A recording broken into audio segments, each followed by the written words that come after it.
Hello students, जैसा कि आप जानते हैं अपने 3 बुलेटिन्स अब और एक्स्ट्रा आ चुके हैं एग्जाम से पहले देखने को। तो बिजनेस कम्युनिकेशन वाला सेगमेंट में जो हमारे 3 बुलेटिन्स हैं जिसको हमें कवर करना है, जो कि है September, October and the latest one November, उन तीनों के 10-10 क्वेश्चंस अपने बिजनेस कम्युनिकेशन में क्या आए हैं, उनमें क्या नई चीज़ें हैं या क्या पुरानी चीज़ें हैं जिसे हमें एक बार ओवरव्यू करना चाहिए, उसी चीज़ को ध्यान में रखते हुए मैं आपको अभी फटाफट 5 से 7 मिनट या 10 मिनट मैक्स टू मैक्स में तीनों बुलेटिन्स कवर करवा देता हूं। आई होप ये आपके कल के एग्जाम में आपको बहुत मदद करेगा।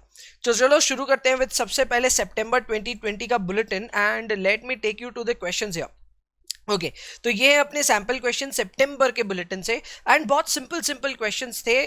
अगस्त के पहले ही बुलेटिन हो चुके हैं तो वो आप जाकर के देख सकते हैं चैनल पे। सितंबर, अक्टूबर एंड नवंबर का मैं यहाँ कवर करवा रहा हूँ। तो बिजनेस कम्युनिकेशन में अपना जो क्वेश्चन नंबर 1 आया सितंबर वाले बुलेटिन में, वो आया a word used to describe or point out a person, animal, place or thing which the noun names or tells the number and quantity is called what।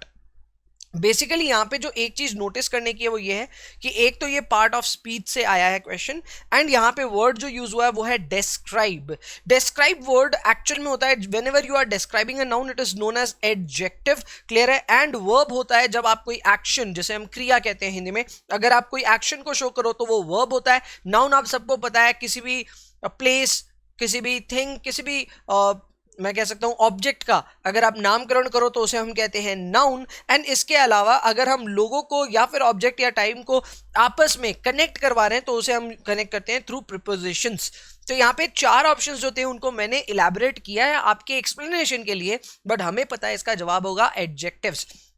Adjectives basically Hindi में इसे हम कहते हैं विशेषण, यानी कि ये किसी भी नाउन की विशेषताएं बताता है, डिस्क्राइब्स द नाउन कि और नाउन कैसा है। सो इसका जवाब हो गया अपना एडजेक्टिव। सो 1 का ए इज करेक्ट, क्लियर है।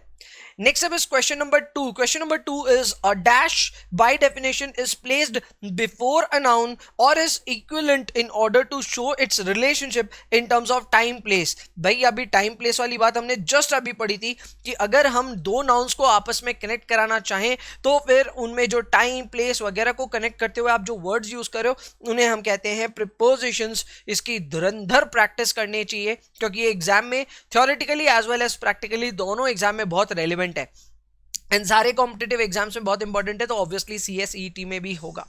अगेन ये जवाब भी आपको मिल जाएगा, 2 का बी आपका करेक्ट हो जाएगा अगर आपने ये 4 पार्ट्स ऑफ स्पीच को अभी ध्यान दिया होगा तो। So question number 2 again was easy. Again जिसका थोड़ा बहुत भी पार्ट्स ऑफ स्पीच अच्छे से पढ़ा हुआ है उसके लिए काफी आसान होगा, बट डोंट वरी आगे और आसान क्वेश्चन होते जाएंगे अगर आपको ये हार्ड लगे भी हो तो। जैसे क्वेश्चन नंबर 3 अपना, विच of the following is not the tip for choosing right words. Right words का चॉइस करने के टाइम पे किन किन तरह की टिप्स दी जाती है। तो आमतौर पे देखो सिंप्लिसिटी की टिप तो दी जाती है कि अगर आपको वर्ड्स ढंग से राइटली सेलेक्ट करने हैं तो आप सिंपल वर्ड्स को यूज करो rather than using complex words, क्योंकि कॉम्प्लेक्स वर्ड्स में आप कुछ ना कुछ गलती कर सकते हो। May be it may be related to meaning, it may be related to pronunciation and many other things। so ऐसे में simplicity की हमेशा हिदायत दी जाती है। फेमिलियर वर्ड्स यानी कि जिन वर्ड से आप परिचित हो उन्हीं वर्ड्स को यूज करो, वो भी एक हिदायत दी जाती है। छोटे वर्ड्स को यूज करो, ज्यादा बड़े वर्ड को यूज ना करो, वो भी हिदायत दी जाती है। बट ऑब्वियसली ये हिदायत कभी भी नहीं दी जाती कि जेंडर ओरिएंटेड वर्ड्स यूज करो, ऐसा कहीं पे भी स्पेसिफिकली मेंशन नहीं होता। सो ऐसे में अगर हम ढूंढ रहे हैं विच of the following is not a tip for choosing right words, तो 3 का D is the right option. Next up is question number 4. The word excess and excess are examples of। दोनों सुनने में एक जैसे लग रहे हैं, हालांकि दोनों की स्पेलिंग में अंतर है। दोनों सुनने में लगता है access. The similar thing goes with sell and cell. CELL यानी कि प्रिजन एंड SELL यानी कि बेचना, दोनों सुनने में सेल ही सुनाई देता है। वैसे ही ब्रेक और ब्रेक दोनों सुनने में सेम लग रहा है, दोनों की स्पेलिंग लेकिन अलग है। ये जो सुनने में एक जैसे वर्ड्स लगते हैं उन्हें हम कहते हैं homophones and that is why question number 4 का जवाब हो गया 4 का सी। क्लियर है। बाद बाकी होमोनिम्स क्या होते हैं उसके ऊपर में भी अपने आएंगे, बुलेटिन्स में कवर्ड है एंड मेरे ख्याल से सिनोनिम्स एंड एंटोनिम्स आपको पहले से ही पता होंगे। Okay, question number 5 anno domini. अब ये क्या होता है? ये भाई फुल फॉर्म है फॉर एडी। हम लोग यूज करते हैं ना BC एंड AD।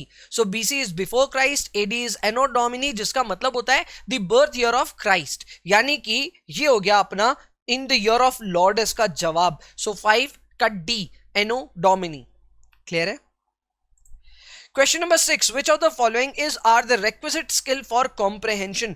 Comprehension से डील करने के लिए किस किस तरह की स्किल आपको चाहिए? लॉजिकल एबिलिटी चाहिए, इन्फ्रेंस पावर चाहिए, वोकैबुलरी पावर चाहिए, यानी कि सबका सब तो चाहिए। 6 का D, all of the above would be the answer. Super easy question. इस तरह के क्वेश्चंस के अधिकतर जवाब ऑल ऑफ द अबव होते हैं। Okay, next up is what is the correct order of the following steps of communication. देखो communication के कई सारे स्टेप्स हैं, आपको याद होगा। शुरुआत होता है डेवलपिंग इन आइडिया से, अंत होता है उसका फीडबैक पे जाकर के। एंड वही चीज को आप यहाँ पे अगर देखोगे तो डेवलपिंग एन आइडिया यहाँ पे बीच में रॉन्ग है, यहाँ पे लास्ट में रॉन्ग है, यहाँ पे भी बीच में रॉन्ग है। सिर्फ यहीं पे development of idea first step के तौर पे दिया हुआ है, एंड दैट इज वाई 7 का C would be correct. Next up is question number 8. Which of the following is not a form of digital communication? इनमें से कौन सा डिजिटल कम्युनिकेशन नहीं है? तो भाई पोस्ट से भेजोगे अगर आप किसी को लेटर, तो वो डिजिटल नहीं है, वो रादर फिजिकल है, तो वो आएगा यहाँ पे not a form of digital communication के आंसर के तौर पे। बाद बाकी वीडियो कॉन्फ्रेंसिंग, ब्लॉग, स्काइप, सारा का सारा डिजिटल कम्युनिकेशन होता है। आज के जमाने में कोई मतलब मेरे ख्याल से शायद ही ऐसे बच्चे होंगे जिनको नहीं पता होगा कि इसका जवाब क्या होगा। अब तो हम लोग इसको प्रैक्टिस भी करते हैं। Okay, next up is question number 9. In dash, we make judgments about the other person is saying, about what other person is saying. अब इसके लिए देखो जो 4 ऑप्शंस दिए हैं, मैं एक बार उसको वापस आपके लिए एक्सप्लेन कर देता हूं, जस्ट इन केस आप भूल गए हो तो पहला ऑप्शन जो है वो है अपना इवैल्यूएटिव लिसनिंग, जिसमें हम स्पीकर जो भी बोल रहा है ना उसको हम जज कर रहे होते हैं। यानी कि कुछ मौके पे आप भी टीचर्स को जज करते हो, अपने फ्रेंड्स को जज करते हो, किसी और फ्रेंड को जज करते हो। तो ऐसे में जब आप किसी स्पीकर को जज कर रहे हो, then it is an evaluative listening. इसका मतलब आप सुन करके ये इवैल्यूएट करना चाहते हो कि जो स्पीकर है उसकी एबिलिटीज क्या है। इसके अलावा एक लिसनिंग होती है जो कि होती है बायस्ड लिसनिंग, यानी कि आप सिर्फ वही सुनते हो जो आप एक्चुअल में सुनना चाहते हो। क्लियर है? That is known as biased listening. Then we have appreciative listening, जहां पे आप सिर्फ उसी चीज को सुनना चाहोगे जिसको आप पसंद करते हो। ठीक है, यहां पे जरूरी नहीं है कि आप पसंद करते हो, पर यहां पे जरूरी है कि आप पसंद करते हो। जैसे कि बढ़िया म्यूजिक, जैसे कि पोएट्री। अब फॉर एग्जाम्पल आपको सिर्फ इंस्ट्रूमेंटल म्यूजिक सुनना पसंद है एंड आप इंस्ट्रूमेंटल ही सुन रहे हो, तो उसे हम कहेंगे अप्रिशिएटिव लिसनिंग, यानी कि आप जो सुन रहे हो आप उसी को अप्रिशिएट करते हो। And finally we have empathetic listening, जिसमें आप सामने वाले की भावनाओं को समझ रहे हो, सामने वाले को प्रॉपर 360 डिग्री समझने की चेष्टा कर रहे हो। इसे हम कहते हैं एम्पैथी या फिर में एम्पैथेटिक लिसनिंग, जिसमें आप सामने वाले की मनोदशा, सामने वाले की सोच, सब चीजों को सुन करके समझना चाह रहे हो। So we try to truly understand the speaker here, and based on everything जब हम जजमेंट की बात कर रहे हैं तो evaluative listening is the correct option here. So 9 का ए हो गया सर अपना evaluative listening, that is the final answer. Lock कर दिया जाए। Final question is which of the following is a disadvantage of email communication? Email is fast, ये disadvantage नहीं है, ये advantage है। Number 2, email is inexpensive, ये भी advantage है। Email is easy to filter, ये भी एक advantage ही है। Internet connectivity could be a disadvantage, क्योंकि जरूरी नहीं है आप जिसे email करना चाह रहे हो वो internet connectivity में हो। So ऐसे में 10 का D becomes your disadvantage of email communication। अब देखो यहां पे अपने को जो चीज समझनी है वो फिर से अभी इस सेट के लिए भी समझो और अगले सेट में भी समझो कि आपको 10 में से 10 हिट करना है, ये जरूरी नहीं है। अगर आपने 10 में से यहाँ पे 6, 7 या 8 तक भी राइट किए हैं तो भी आप काफी अच्छा कर रहे हो। All you need to do is to learn from your mistakes. आप जो मिस्टेक्स कर रहे हैं उन पे और थोड़ा सा मेहनत करें। इसी चीज को देखो ध्यान में रखते हुए मैं ब्रीफ यहाँ पे रिकैप सेशंस भी लेकर के आ रहा हूं आपके लिए, सो दैट आप कहीं गलती कर भी देते हैं तो समझ करके यहीं पे ठीक कर लें उसको। एंड अपार्ट फ्रॉम दैट बाद बाकी 50 to 60% तो पेपर ऐसा आएगा बीसी का जो कि जबरदस्त इजी होगा, and you are all going to love it. तो जितनी आपने तैयारी की है उसके बेस में आई होप आपको सितंबर का बुलेटिन बहुत आसान लगा होगा। And now it's time to move up to the October bulletin. तो आओ अक्टूबर वाले बुलेटिन में अगर हम देखें तो यहां पे जो क्वेश्चंस है सर, क्वेश्चन नंबर 1 से लेकर के 10 में, अगेन क्वेश्चन नंबर 1 तो देखो एकदम रिपीट है। इन्होंने यही सितंबर में पूछा, यही अक्टूबर में पूछा है, जितना मेरा बुद्धि चल रहा है नवंबर में भी ये मिलेगा हमें। सो 1 का तो ए है, हमने पहले ही देख रखा है इस क्वेश्चन को। क्वेश्चन नंबर 2 है कि ए और एंड क्या होता है। बेटा इसको प्रीपोजिशन मत बोलना, ये होते हैं आर्टिकल्स। क्या होते हैं? आर्टिकल्स। सो ए और एंड जो होते हैं वो होते हैं आर्टिकल्स। सो 2 का correct answer would be D. Prepositions करने वाले बच्चे गलती कर रहे हैं, प्लीज 2 का सी नहीं होगा, होगा, 2 का होगा D. Next question number 3, which of the following is tip, अरे सेम सवाल बच्चा, 3 का डी, सेम सवाल है, अभी थोड़ी देर पहले क्या था, 3 का डी। ओके, क्वेश्चन नंबर 4, अब आ गया होमोनिम। मैंने बोला ही था होमोफोन समझाते वक्त कि होमोनिम भी आएगा, वक्त पे समझा दूंगा, ये आ गया वक्त। होमोनिम क्या होता है एक बार समझ लेते हैं। होमोनिम में बेसिकली सर सेम स्पेलिंग आपको यहां पे मिलेंगी, ठीक है, स्पेलिंग सेम मिलेगी लेकिन मीनिंग अलग अलग होगा। This is very different from homophone. Homophone में ना आपको स्पेलिंग अंतर मिलती है लेकिन सुनने में एक जैसा लगता है। फिर से एग्जांपल बताता हूं आपको, ब्रेक या ब्रेक, या फिर सेल या सेल, याद आ रहा है? तो वहां पे आपको स्पेलिंग अलग मिल रही थी लेकिन उनके दोनों के जो सुनने में मिल रहे थे अपने को प्रोनाउंसिएशन वो सेम थे। But in this case you are having the same, I would say spelling, you are having the same spelling but two different meanings. Example देता हूं तब ज्यादा समझ में आएगा। एग्जाम्पल है बार्क। अब ऐसे डॉग्स बार्क भी हम बोलते हैं, यानी कि भौंकना। इसके अलावा जो ट्रीज का खाल होता है, छाल बोलते हैं एक्चुअली इसको, तो उसे भी हम कहते हैं बार्क। तो यहाँ पे दोनों ही चीजों के लिए आप जो वर्ड यूज कर रहे हो उसकी स्पेलिंग भी एग्जैक्टली मैच होती है पर दोनों का मीनिंग अलग अलग होता है। इस चीज को ध्यान रखना है। वही चीज यहाँ पे लिखी हुई है, that is a single word but it has more than one meaning. Yes it has, it is homonym. So 4 का B is correct. Question number 5. Which of the following are important points that needs to be followed when you are solving comprehension? Read the passage as fast as possible. जी हाँ, ये करना चाहिए। Go thoroughly involved, get thoroughly involved into the paragraph to understand it. ये भी करना चाहिए। Underline the important lines, ये तो हम करते ही हैं। तो all of the above इसका भी हो जाएगा। 5 का D is all of the above. Again मैंने आपको कहा ही था इस तरह के questions usually all of the above ही होते हैं। सो हियर इट इज 5 का ऑप्शन हो गया, 5 का डी। क्वेश्चन नंबर 6, देखो इस तरह के क्वेश्चंस मुझे भी बहुत ज्यादा पसंद नहीं है। They have specifically asked you a definition और पूछ रहे हैं कि ये किसका डेफिनेशन है, ठीक है। 6 का B will be the right option, Hudson. But I know कि एक स्टूडेंट के लिए practically it becomes really difficult to solve these kind of questions जहां पे आपको एकदम भी आइडिया नहीं लगेगा भाई ये डेफिनेशन किसने बोला था। सो जितनी आपकी प्रैक्टिस की हुई रहेगी उतना आपका चांस बेटर हो जाएगा। बट अगेन कुछ बोला नहीं जा सकता, क्लियर है। So I know this is hard to remember, but ठीक है, अगर गलती हो रही है सीख लो, आगे बढ़ जाओ, क्या पता एग्जाम में यही आ जाए, क्लियर है। चलो आगे बढ़ते हैं। क्वेश्चन नंबर 7 में पूछा है कि इनमें से कौन सा टॉप 7 C's में से नहीं है। आपने इफेक्टिव कम्युनिकेशन के 7 C's पढ़े होंगे, क्लियर है। कॉन्साइजनेस, कॉन्क्रीटनेस, करेक्टनेस, वो सारी चीजें वहां पे आपको कंप्लीटनेस, कॉन्साइजनेस, करेक्टनेस ये सब तो मिलेगा लेकिन एम्बिग्विटी ऑफ एक्सप्रेशंस ये सी में कवर्ड है ही नहीं। I know it is extremely important for communication, लेकिन यहां पे अपने लिए यहां पे मैं बोल सकता हूं टॉप 7 C's जो होते हैं उसमें ये कवर्ड नहीं होता। So it is not a part of 7 C's of effective communication. तो 7 का एक करेक्ट हो गया।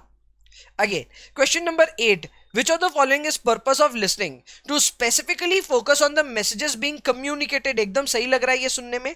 To gain full and accurate understanding, ये भी सुनने में ठीक ही लग रहा है। To critically assess what is being said. भाई एक ही बात को 3 स्टेटमेंट्स में आपको समझाया गया है। आई थिंक रेलिवेंट ही नहीं था। 8 का D is correct. Question number 9 आता है जहां पे हम लोग बात कर रहे हैं कि डिफरेंट टाइप्स ऑफ मैसेजेस क्या होते हैं। तो देखो डिफरेंट टाइप्स ऑफ मैसेजेस में मुझे नहीं लगता डोमिनेटिंग मैसेजेस कुछ मिलेगा आपको, लेकिन पॉजिटिव, नेगेटिव और पर्सुएसिव मैसेजेस क्या होते हैं, बहुत ही सिंपल है। जब आप किसी मैसेज से अपने इंटेंडेड ऑडियंस को खुश करना चाहते हैं, उनके साथ कोई गुड न्यूज शेयर करना चाहते हैं, तो उस मैसेज को हम कहते हैं पॉजिटिव मैसेज। अगर उनको एक बैड न्यूज सुनाना चाहते हैं उसे हम कहते हैं नेगेटिव मैसेज। और जब आप उनको एनकरेज करना चाहते हैं उसे हम कहते हैं परसुएसिव मैसेज। यानी कि अगर मोहित सर वीडियो डाल रहे हैं यूट्यूब पे आपको एनकरेज करने के लिए कि एग्जाम्स आ रहे हैं, ताबड़तोड़ प्रैक्टिस कीजिए, ये कीजिए, वो कीजिए, तो उसे हम कहेंगे persuasive message. Apart from that positive negative message तो तब होता है जब कोई नोटिफिकेशन से आपके साथ या तो गुड न्यूज या तो बैड न्यूज शेयर की जाती है। सो इस केस में यहां पे encouragement word was the key. अगर आपने एनकरेजमेंट वर्ड यहां पकड़ा है तो आपको ना पॉजिटिव को सेलेक्ट करना है ना negative, it would be persuasive message. So that becomes C for question number 9।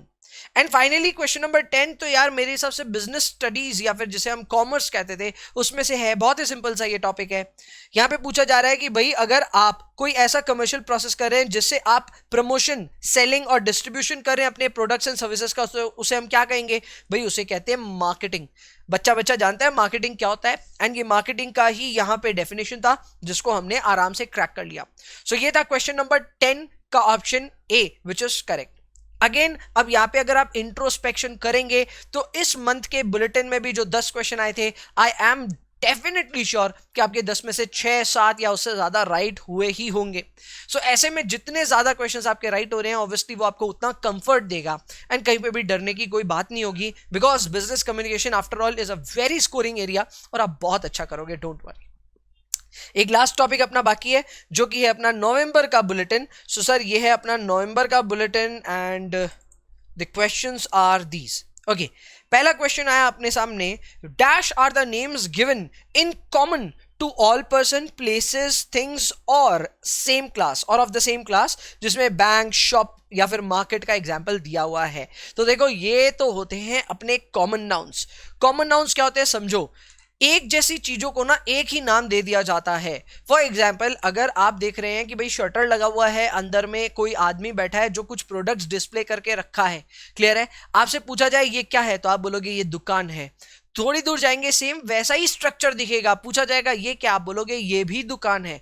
यानी कि आपने स्पेसिफिकली उनको नाम नहीं दिया है, आपने बस बोला ये भी दुकान है वो भी दुकान है। दूसरा, आप थोड़ी देर आगे गए आपको एक एटीएम दिखा, आप बोलेंगे ये एटीएम है। फिर थोड़ी देर आगे गए और एक जगह आपको एटीएम दिखा, आपने फिर बोला ये एटीएम है। इसका मतलब एक जैसी चीजों को आपने एक जैसे नाम दे दिए हैं, तो उसे हम कहते हैं कॉमन नाउन, उसे हम कहते हैं कॉमन नाउन। अच्छा एग्जांपल दिया हुआ है बैंक्स का, शॉप्स का, मार्केट्स का, this is very simple. But वहीं पे हमें यह भी समझना पड़ेगा प्रॉपर नाउन क्या होता है। प्रॉपर नाउन होता है जब हम किसी स्पेसिफिक चीज को स्पेसिफिक नाम से आइडेंटिफाई करने लग जाते हैं। When we provide a specific identity to any object then it becomes a proper noun, clear है। जैसे किसी पार्क का स्पेसिफिकली नाम लेना, that becomes a proper noun. अगर मैं सिर्फ पार्क बोलूं तो फिर वो प्रॉपर नाउन नहीं होगा, बट अगर मैं उसे बोलूं फॉर एग्जांपल कोई भी पार्क, ईडन गार्डन्स, क्लियर है, तो ईडन गार्डन्स इस केस में हो जाएगा proper noun. And finally we have collective noun. Collective noun basically एक ऐसा वर्ड होता है जो कि ग्रुप ऑफ नाउन्स को डिनोट करता है, जैसे कि फ्लॉक, क्लियर है, बर्ड्स के लिए यूज होता है। न्यूमरस बर्ड्स को हम एक बार में बोलते हैं फ्लॉक, तो वहां पे हम लोग एक कलेक्टिव नाउन यहां पे यूज कर रहे हैं। So collective noun is a word that defines a group of nouns. तो इस केस में तो सर अपने को कॉमन नाम for all the person, places and things के हिसाब से बोला गया था, so that has to be common noun. So 1 का A is correct. Okay, question number 2, a dash by definition. अरे सेम क्वेश्चन, प्रीपोजिशन हम पढ़ के आ चुके हैं, अगेन यहां पे टाइम देने का कोई दरकार नहीं है। क्वेश्चन नंबर 3, एफर्ट्स और एक्सर्शन दोनों में क्या मतलब आपस में कनेक्शन है? क्या ये एक दूसरे के एंटोनिम्स हैं, होमोनिम्स हैं, होमोफोन्स हैं? तो देखो होमोनिम्स और होमोफोन्स होने का तो चांस नहीं है, क्योंकि ना इनकी स्पेलिंग सेम हो रही है और ना ये सुनने में एक जैसे लग रहे हैं, तो ये तो कट गए। अब हमें यही समझना है कि ये दोनों आपस में अलग अलग हैं या फिर दोनों का मीनिंग सेम है। तो देखो आपको अगर एक्सर्शन का मीनिंग नहीं पता तो नोट कर लो, एक्सर्शन बेसिकली होता है एक ऐसा काम जिससे आपको बड़ी थकावट सी होने लग जाए। अगर आपने कोई बहुत ज्यादा फिजिकली स्ट्रेनिंग जॉब किया है तो वो जॉब को हम कहते हैं एक्सर्शन, क्लियर है। So it's a tiring job या फिर एफर्टफुल जॉब भी आप इसे कह सकते हैं। सो ऐसे में एक्सर्शन एंड एफर्ट को दोनों को एक ही चीज को डिनोट किया हुआ पहचाना जा सकता है, यानी कि दोनों आपस में सिनोनिम्स की तरह एक्ट करेंगे। So 3 का C becomes synonyms. Next है question abridge. Abridge is basically a specific word that is used when we are shortening a book. अगर एक बुक के कुछ हिस्से छाट करके उसको छोटी पतली बनाया जाए तो उसे हम कहते हैं अब्रिजिंग, क्लियर है। तो अब्रिजिंग बेसिकली किसी भी चीज में काट छाट करने को कहा जाता है, जिसका अगेन मीनिंग जो निकल करके आता है वो है शॉर्टनिंग या फिर कर्टेलिंग, क्लियर है। सो यहाँ पे अब्रिजिंग का सिनोनिम्स होगा शॉर्टनिंग या फिर कर्टेलिंग। नहीं याद रहा होगा तो कोई बात नहीं, यहां पे सीखें, आगे एग्जाम में काम जरूर आएगा।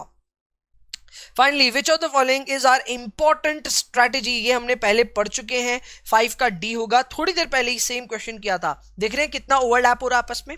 सो 5 का डी हो चुका है, all of the above. Okay, question number 5 के बाद में आया क्वेश्चन नंबर 6, 7 एंड 8 से रिलेटेड 6, 7 और 8 से रिलेटेड ये पैसेज है। एक बार पैसेज फटाफट पढ़ेंगे और फिर इसका जवाब देने का चेष्टा करेंगे। सबसे पहले यहां पे बोल रहे हैं ओपेरा क्या होता है। Opera is basically a dramatic art form, ठीक है, जो यूरोप में ओरिजिनेट हुआ था, ठीक है, in which emotional content is conveyed to the audience as much through music, both vocal and instrumental, as it is through the lyrics। Basically यहाँ पे ये बोला जा रहा है कि भैया जो ओपेरा होता है वो एक मैं कह सकता हूँ म्यूजिकल आर्ट फॉर्म है, ठीक है, और यहाँ पे म्यूजिक जो कि इंस्ट्रूमेंटल भी हो सकता है या फिर वोकल भी हो सकता है, उसके माध्यम से यहाँ पे ऑडियंस से, मैं कह सकता हूँ ऑडियंस को अपना आइडिया कन्वे किया जाता है। By contrast, a musical theater is an actor's dramatic performance, okay, is primary and the music plays a lesser role। बोल रहे हैं म्यूजिक थिएटर में ना जो एक्टर होता है उसकी ड्रामेटिक परफॉर्मेंस ज्यादा महत्व रखती है और पीछे म्यूजिक बजता है, लेकिन वो म्यूजिक का इंपॉर्टेंस कम है। जैसे हम मूवीज में सुनते हैं ना बैकड्रॉप का जो म्यूजिक होता है, ठीक है, तो वो इतना इंपॉर्टेंट नहीं है, हालांकि वो भी होना बहुत जरूरी है, बट म्यूजिक से ज्यादा इंपॉर्टेंट है कि एक्टर एक्टिंग कैसा कर रहा है। So musical theatre is just like movies, बस वही है कि वो स्टेज पे हो रहा है rather than being shot। Okay, the drama in opera is presented using primary elements of theater such as scenery, costumes and acting। यहाँ पे बोल रहे हैं कि जो ओपेरा होता है, ओपेरा में आपको थिएटर जैसे ही कुछ एलिमेंट्स यूज किए जाते हैं, जैसे कि सिनरी, कॉस्ट्यूम्स और एक्टिंग का यहाँ पे मदद लिया जाता है। However the words of the opera और लिब्रेटो आर संग रेदर देन स्पोकन। यानी कि ये बोल रहे हैं देखो यार, यहाँ पे ये थिएटर जैसा लगता तो है देखने में, बट यहाँ पे कोई डायलॉग बाजी नहीं होती, रादर यहाँ पे जो भी बोला जाता है सब गा के बोला जाता है। सो बेसिकली यहाँ पे गीत माला वगैरह कुछ होते हैं। The singers are accompanied by a musical ensemble, okay, ranging from a small instrumental ensemble to full symphonic orchestra। okay, basically समझ में आ रहा है कि यहाँ पे जो सिंगर्स हैं उनके साथ में प्रॉपर ऑर्केस्ट्रा वाले होते हैं। वो छोटे बड़े किसी भी फॉर्म में हो सकते हैं, छोटा ऑर्केस्ट्रा भी हो सकता है, बड़ा भी हो सकता है। तो देखो बेसिकली ओपेरा और म्यूजिकल थिएटर में डिफरेंस समझाया गया है। ओपेरा में बोला है दैट ज्यादा जो एम्फेसिस है वो है म्यूजिक के लिए एंड बहुत ही कम ड्रामा या फिर में बाद बाकी एक्टर पे डिपेंड करता है। यहां ज्यादातर म्यूजिकल परफॉर्मेंस होती है, वहीं में म्यूजिकल थिएटर में एक्टर की एक्टिंग ज्यादा मैटर करती है और म्यूजिक थोड़ा कम। चलो ये मोटा मोटी बात समझ में आई है। क्वेश्चन देखते हैं। क्वेश्चन नंबर 6 में अपने वो बोला जा रहा है, it is pointed out in the reading that opera has developed under the influence of music theatre. That's wrong, ऐसी कहीं पे भी बात नहीं बोली गई है। Opera is a drama sung with accompaniment of the orchestra। ये सही है, एकदम सही है। यहाँ पे गाने गाए जाते हैं और साथ में ऑर्केस्ट्रा बजाता है। Is not a high budget production, wrong, इतने बड़े ऑर्केस्ट्रा को लाने के लिए पैसे चाहिए। Is often performed in Europe, नहीं, ये भी गलत है। ये यूरोप से ओरिजिनेट हुआ है, इसका मतलब ये नहीं है कि ये यूरोप तक सीमित है। सो यहाँ पे अपना 6 का बी एकदम करेक्ट ऑप्शन जाएगा। सो इसको टिक करें, आगे बढ़ें। Next, we can understand from the reading that people are captivated more by opera than musical theater। I would not say so। हालांकि सुनने में ओपेरा ज्यादा एक्साइटिंग लग रहा है, लेकिन ये बात कहीं इस पैराग्राफ में लिखी हुई नहीं है। So I can not believe in this statement. Next up is drama in opera is more important than music. Wrong, opera में म्यूजिक ज्यादा इंपॉर्टेंट है, ड्रामा नहीं। Orchestras in opera can vary considerably in size. This is true, छोटा भी हो सकता है, बड़ा भी हो सकता है। So this is true. Musical theatre relies above all on music। that is also wrong। Musical theatre में music is secondary and acting और परफॉर्मेंस इज प्राइमरी, तो ये भी रॉन्ग है। सो 7 का सी भी करेक्ट हो गया बच्चा लोग। Next up is question number 8। It is stated that in the reading that acting and costumes are secondary to music in musical theater। नहीं, ये प्राइमरी होता है, तो ये भी रॉन्ग हो गया, ठीक है। Next, many people find musical theatre more captivating than opera. ये कहीं पे भी ये सब बातें नहीं बोली गई, तो ये रॉन्ग है। Music in music theatre is not as important as it is in opera. एकदम ट्रू है। म्यूजिकल थिएटर में म्यूजिक इज सेकेंडरी, ओपेरा में म्यूजिक इज प्राइमरी। सो ये एकदम सही है। An opera requires a huge orchestra as well as a large choir. Not necessarily true. आप smaller orchestra और स्मॉलर कॉयर पे भी ये काम कर सकते हो। जिनको पता नहीं कॉयर क्या होता है, बेसिकली वो जो बहुत सारे लोग साथ में मिलकर के गाना गाते हैं ना, वो हो गया। सो यहाँ पे अगेन 8 का सी इज करेक्ट। आपको इसके बियॉन्ड और कुछ करने का दरकार नहीं है। क्वेश्चन नंबर 9 में आते हैं। क्वेश्चन नंबर 9 में हमें एक सेंटेंस बनाना है आउट ऑफ दीज 4 पार्ट्स। तो पहला पार्ट है आई बॉट, फिर है a camera at the store, फिर है यस्टरडे, फिर है to photograph at the parade या टू फोटोग्राफ द परेड। अच्छा, सो यहां आई थिंक स्टार्ट, देखो आई बॉट अ कैमरा या I bought a camera at the store to photograph a parade, ये तो पैटर्न एकदम सही है, यानी कि 1 फिर आएगा 2 और फिर आएगा 4। अब बस हमें ये देखना है 3 फर्स्ट में आएगा कि लास्ट में आएगा, जो कि मुझे लग रहा है 3 फर्स्ट में आएगा। सो मेरे हिसाब से correct option would be 3, 1, 2 and 4 which is B. So 9 का बी इज करेक्ट। क्लियर है? 9 का बी इज करेक्ट। 1 2 3 4 और आगे आएगा 3, सॉरी 1 2 4 और आगे आएगा 3, यानी कि पूरा स्टेटमेंट बन गया yesterday I bought a camera at the store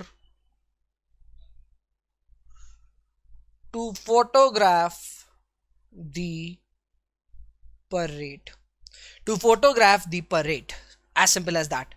So question number 9 का हो गया B. And finally we have question number 10, जहां पे आपको पूछा जा रहा है which of the following is not the advantage of intranet, यानी कि यहां पे ये आपसे डिसएडवांटेज पूछ रहे हैं। ठीक है, डिसएडवांटेज में कॉस्ट इफेक्टिवनेस नहीं होगा, ये एडवांटेज होता है। एनहांस कोलैबोरेशन, ये भी एडवांटेज होता है। इमीडिएट अपडेट भी एडवांटेज होता है। Time consuming is disadvantage for sure. So disadvantage के नाम पे 10 का D is correct option. So that is it. अपने तीनों बुलेटिन कवर हो चुके हैं, September, October and November, and I hope 30 questions बहुत कम समय में आपने अच्छे से प्रैक्टिस किए होंगे। विद दैट बीइंग सेड, मेरे हिसाब से मेरा पार्ट हो गया है ओवर, एंड आपके एग्जाम्स के लिए मैं आपको ऑल द बेस्ट विश करता हूं। जरूर एग्जाम में फोड़े जम के एंड बढ़िया रिजल्ट लेकर के आए। सो that's it, I will see you in the next one. तब तक के लिए नेक्स्ट पार्ट में आप मूव करें। हेलो फ्रेंड्स, चलो आ जाओ। नवंबर का भी जो है नवंबर बुलेटिन का भी हम लोग फटाफट जो है इकोनॉमिक्स एंड बिजनेस एनवायरनमेंट का एमसीक्यू सॉल्व कर लेते हैं। Trust me, these are important for your exams point of view. तो we should not leave any stone unturned, we should give our best. तो ये जो 10 क्वेश्चन है ये भी हम लोग सॉल्व कर लेते हैं बच्चों, एंड आई होप कल का आपका एग्जाम जबरदस्त जाने वाला है। मेरा गुड विशेस आपके संग है। ठीक है, तो आ जाओ सॉल्व कर लेते हैं। When a small change in price of the product causes a major change in demand, यानी कि किसका चेंज ज्यादा बोल रहा है? मेजर डिमांड का चेंज ज्यादा। तो जब भी डिमांड का चेंज ज्यादा होता है प्राइस से, आपको अच्छे से पता है हम लोग उसको बोलते हैं हाईली इलास्टिक डिमांड। क्या बोलते हैं हम लोग उसको? Highly elastic demand. सो इसका आंसर क्या होगा? Relatively elastic demand. क्लियर है? जब भी percentage change in quantity demanded is greater than percentage change in price, we call it as highly elastic demand. तो यहाँ पे आपको क्लियरली बोल दिया गया है कि सबसे ज्यादा चेंज किसका हुआ है? Small change in price, major change in demand, यानी ज्यादा चेंज किसका हुआ है? क्वांटिटी का। तो जब क्वांटिटी का चेंज ज्यादा होता है उसको हम लोग बोलते हैं हाईली इलास्टिक डिमांड। क्लियर है यहाँ तक? So we are through with this. चलो आ जाओ फटाफट, moving on to the next question. ABC limited incurred a capital expenditure of INR 100 crores in setting up of new plant. The mentioned capital expenditure will be considered for computation of national income under which of the following methods? तो जैसा आप देख रहे हो expenditure, यानी this is a kind of investment expenditure I can say. हम लोग पढ़े थे कंजम्पशन एक्सपेंडिचर होता है, इन्वेस्टमेंट एक्सपेंडिचर होता है, तो ये एक्सपेंडिचर मेथड में आने वाला है। ठीक है, सो 2 का answer is B. Next, moving on to the next question, question number 3। Dash account for flows for those transactions where the government is merely acting as a banker. The answer is public account. Next, question number 4. Which of the following banks were not established by British East India Company? East India Company ने bank of Bombay, bank of Madras, और फिर उसके बाद मर्ज होकर वो bank of Bengal बना था। फिर याद है Imperial bank of India, and then SBI, State Bank of India. तो इसमें से कौन सा ईस्ट इंडिया कंपनी का एस्टैब्लिशमेंट नहीं है? Bank of Baroda. ठीक है, moving on to the next question, question number 5। ठीक है, क्वेश्चन नंबर 5 का आंसर बताओगे मेरे को। Dash is the difference between monetary value of export and import. अच्छा, सिर्फ एक्सपोर्ट इंपोर्ट वर्ड बोला है। ठीक है, जब सिर्फ एक्सपोर्ट इंपोर्ट ऑफ गुड्स का बात करें, so we call it as balance of trade, whereas balance of payment is a broader concept. उसमें export import of tangible goods, services, unilateral transfer, payment, capital receipt, payment, सब कुछ cover होता है। सो इसका answer हो गया balance of trade. ठीक है, next, moving on to the next question, number 6. Which of the following is not the need for having entrepreneurs in India? Entrepreneurs promote capital formation, yes. They promote balanced regional growth development, yes. They help in reducing the concentration of economic power, yes. They help in promoting monopoly, no, not at all. तो monopoly promote करना उनका objective नहीं होता. 7. If a company is sued over data breach of confidential information, a business may need to change how information is collected and stored. यानी उसको अपने काम करने के तरीके को चेंज करना पड़ेगा, which is technological in nature. तो इसमें जब changes आएगा, so we call it as a technological environment. ठीक है. Consider the following function. Issuer of security आपको अच्छे से पता है, ट्रेड और इन्वेस्टर का इंटरेस्ट, फाइनेंशियल इंटरमीडियरी ब्रोकर का इंटरेस्ट, ये सब कौन प्रोटेक्ट करके रखा है? SEBI, securities exchange board of India, who acts as a watchdog of stock exchange. ठीक है, तो इसका आंसर क्या हो गया? SEBI, securities and exchange board of India, 1992. Alright, next, the central government has constituted NCLT, National Company Law Tribunal, under section 408 of which act? So simple, India Companies Act 2013. Last question for your business and economics, for business economics and environment. Business environment. The central office of the RBI was initially established in Calcutta. फिर बाद में permanently Mumbai में shift हुआ था. आपको याद है सबसे पहले इसका ऑफिस कहाँ पे, हेड ऑफिस कहाँ पे एस्टैब्लिश हुआ था? कैलकाटा में. और उसके बाद जो है वो शिफ्ट हुआ था आपका मुंबई में. ठीक है, तो इनिशियल ऑफिस कहाँ पे था इसका? Calcutta, and permanently move to Mumbai in 1937. Reserve bank of India. RBI act कब पास हुआ था? 1934. आरबीआई एस्टैब्लिश कब हुआ था? 1935. आरबीआई का फंक्शंस याद है? Custodian of foreign exchange reserves, issuer of new currency notes. फिर उसके बाद bankers bank, governments bank. Monetary policy को कौन कंट्रोल करता है? RBI. Credit control RBI. But credit creation किसका रिस्पॉन्सिबिलिटी है? कमर्शियल बैंक का. ठीक है, so RBI is the central bank of India which is governing the control of the commercial bank, which is governing the functioning of the commercial bank. Actually the commercial bank of functioning is governed by two acts. What are those two acts? एक है RBI Act और एक है Banking Regulation Act 1949. ठीक है, तो इसी तरह से ये सारा क्वेश्चन हम लोग डिस्कस कर लिए हैं, and yes they are important. पूछ सकता है एसबीआई का पुराना नाम क्या था? Imperial bank of India. Bank of Madras, Bombay, Bengal merge करके तो इंपीरियल बैंक बनाया था, and that turn into SBI. ठीक है, सो दैट्स इट. और एक्सपेंडिचर मेथड में क्या क्या ऐड होता है? Consumption expenditure, investment expenditure, net export of the world, याद है ना? Net domestic foreign stock value addition. That's it. And small change in price. Price का कम चेंज हुआ है, डिमांड का ज्यादा चेंज हुआ है. तो जब भी डिमांड का चेंज ज्यादा होता है, आपको अच्छे से पता है, उसको हाईली इलास्टिक डिमांड बोलते हैं. That's it. और अगर प्राइस का चेंज ज्यादा होता है तो उसको क्या बोलते हैं? Inelastic demand. Highly elastic demand का example luxury, inelastic example basic necessity. So that's it. I hope आप लोग अपना एग्जाम्स अच्छे से दो. My good wishes are with you all. All the very best. बिल्कुल नर्वस नहीं होना एग्जाम्स में. Stay calm. एग्जाम्स बहुत ही अच्छा जाने वाला है. ठीक है, बाय बाय.